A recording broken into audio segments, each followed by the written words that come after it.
Have you ever wondered who the youngest teams in NHL history were? Almost certainly not. You're not terminally online like me, and there's probably a million better things to be thinking about, such as vehicle maintenance, your child's college fund, or the utter incompetence of people using the self-checkout lane. But I'm still going to talk about it anyway. Now, there are a few different ways we can evaluate the youngest NHL team. We could look at something like the average age. We could perhaps look at the median age. We could also look at some combination of the aforementioned traits, while accounting for the quality of each specific player. There's many different ways we could do this. However, today we're going to do something pretty simple. We're just going to look at teams by their total number of NHL games played, or in other words, the sum of the total number of NHL games across every single player. These teams might not be the youngest in terms of age, but they are the youngest in terms of overall NHL experience. On the website Elite Prospects, this data is available for every NHL team across many years. You can also find information like the average age, the height, and the weight. Maybe we'll take a look at those some other day. Once again, to obtain the total experience number, we're just going to look at each team and add the total number of games played across every player on the team. So, for example, if we have a team with 26 players, we are going to calculate player 1's experience plus player 2's experience plus player 3's experience and so on, all the way up to the 26th player. We are specifically looking at the total number of games played each player had before the season, not at the end of it. I have gone all the way back to the 1980-1981 season, and I have looked at all 1,226 teams that have participated in an NHL season since then. And here is the list of the 15 least experienced teams that the NHL has seen since 1980. By this metric, the 1982 Winnipeg Jets are the youngest team in the last 46 years. With 29 players in a combined 4,765 games, the Jets players had an average of 164 games played, equivalent to 2 modern seasons of NHL experience. And, just glancing at this roster, it clearly was quite young. Their top 10 point scorers had an average age of just 23.3 years old, and their offense was led by recent first overall pick, 18-year-old Dale Howardchuk. This Jets team was not a particularly good one. They won as many games as they lost, and they didn't win a single playoff round.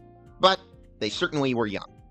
Funnily enough, the second least experienced team was the 1981 Winnipeg Jets, with many of the same players. They finished last in the entire NHL that season, which led to them getting Dale Howardchuk in the first place. Looking at all 15 of these teams, there's going to be a few general trends that we can observe. One thing you might see by looking at all of these seasons is that absolutely none of them were recent. The closest one to today was the 2002 Minnesota Wild. Then we had the Anaheim Mighty Ducks in the mid-90s in their inaugural years as a franchise. All other teams were from the 1980s.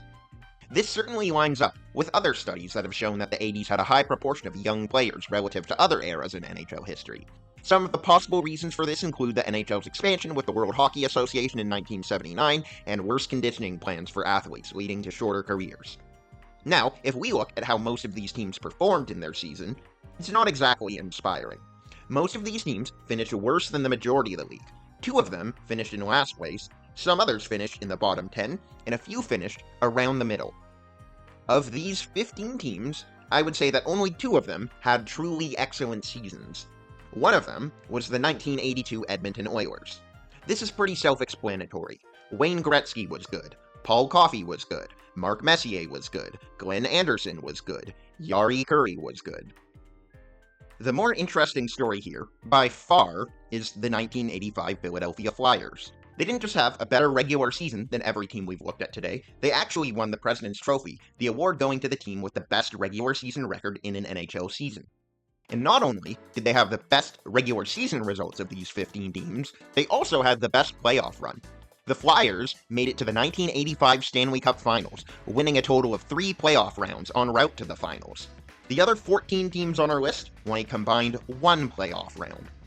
As soon as I saw this, I immediately wanted to find out why, and I took a deeper look at the 1985 Flyers. And the ages of the players are just shocking. Only 2 regular players above the age of 26, only 1 older than 30. Otherwise, we have a boatload of guys in the 19 to 26 range. 10 of the players were under the age of 22. Some of Philadelphia's leaders on the ice were Tim Kerr, Brian Propp, Peter Zezel, goaltender Pelle Lindbergh, and captain Dave Poulin. They also got contributions from their very young players. Examples include 20-year-old Murray Craven, 19-year-old Derek Smith, who was seen as a bit of a surprise, and a rookie Rick Tocchet, back when he was a humble, hard-nosed winger and before he learned how to quit on his teams. Their workhorses on defense were Mark Howe and Brad McCrimmon, and they often logged more than 30 minutes of ice time per game. Were these good players? Absolutely, but teams to make the Stanley Cup Finals or win the President's Trophy typically have 3 or 4 Hall of Famers, while the Flyers just had one, Mark Howe.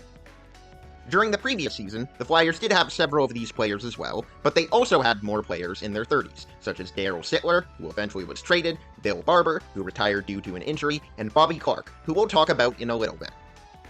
The Flyers were not just young in terms of their players on the ice, they were also extremely young in the front office and on the bench as well. Following the previous season, the Flyers made some enormous changes to their managerial team. The first thing they did was hire recently retired franchise icon, 34-year-old Bobby Clarke, as general manager. And Clarke's first major decision was to choose rookie head coach Mike Keenan, also 34 years old at the time, to run their team. Mike Keenan had an impressive resume at this point, having already won an Ontario League Championship, an American League Championship, and a Canadian University Championship. He was an outside-of-the-box thinker, and honestly, he might have been the most revolutionary coach in league history. The defining trait of the 1984-1985 Flyers was that they took far shorter shifts than other teams. Prior to the 1980s, players generally floated on the ice for 1 to 2 minutes before going for a change. But Keenan's players would typically be on the ice for less than a single minute, only out there if they could play at their fullest energy. This meant that his teams were absolutely relentless on the forecheck and backcheck, severely limiting the space of the opposition. In Keenan's autobiography, Iron Mike, he mentions how the Flyers could just grind down the other team by the third period due to this style. The entire coaching staff, from Keenan himself to the athletic trainers to any assistants, was extremely demanding.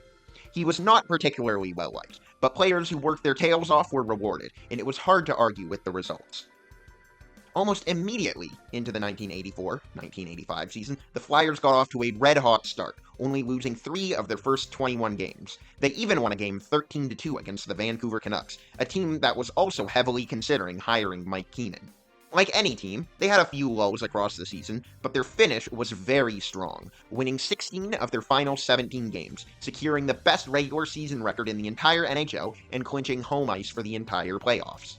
As shocking as this regular season was, the playoffs were the true challenge, and the Flyers had to face quite the gauntlet of other teams. Philadelphia's first-round matchup was a best-of-5 series against the New York Rangers. The NHL's playoff structure is designed so that the best teams play the worst teams in the first round.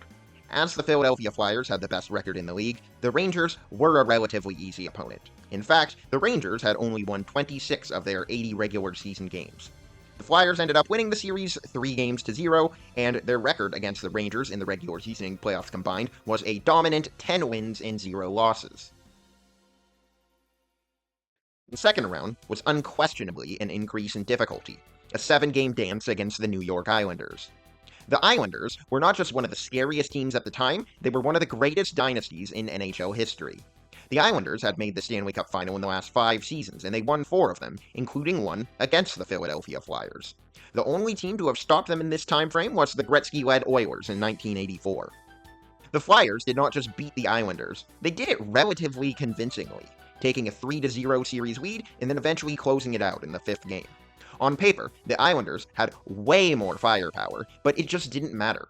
If there was a point where the world learned how special this Keenan-led Flyers team was, this would be it. The third round featured the Quebec Nordiques, in what was another best-of-7 series. While they might not have been as intimidating on paper as the Islanders, this was still a strong team coming off a grueling and convincing series win against the Montreal Canadiens. Their team was led by Anton and Peter Stastny, Michel Goulet, and Dale Hunter. Quebec was Philadelphia's toughest opponent so far, splitting the first 4 games. However, the Flyers pulled away in the next 2 games, winning both and only allowing 1 goal combined in those 2 games. This meant that the Philadelphia Flyers were going to the Stanley Cup Finals. The Stanley Cup Finals presented the Flyers with a best-of-7 series against the absolutely terrifying Edmonton Oilers.